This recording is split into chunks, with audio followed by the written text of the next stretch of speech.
अस्सलाम वालेकुम सामीन। 17 ज़िलहिज्जा और 24 जून है। ख़बर का उन्वान है हम हिंदू हैं। इस मतलब की एक वीडियो जयपुर से सामने आई है।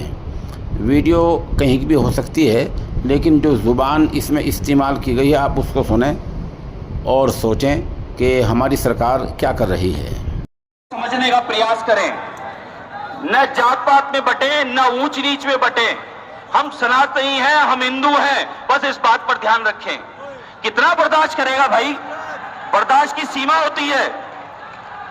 धर्म के आधार पर बंटवारा हो चुका, धर्म के आधार पर अपनी मर्जी से जहां जैसे जिसको रहना है ये तय हो चुका।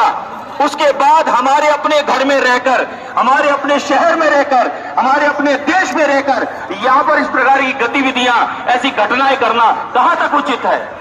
अरे किराएदार भी नहीं हो तुम, तो किराएदार हो तो भी समझें, तुम तो किराएदार भी नहीं हो, तुम तो कब्जाधारी हो। और कब्जाधारियों को अगर कानून के माध्यम से समझते तो ठीक है, ये तो सनातनी जो है ये भगवा ध्वज लेंगे और इससे घुसेड़ के निकाल देंगे।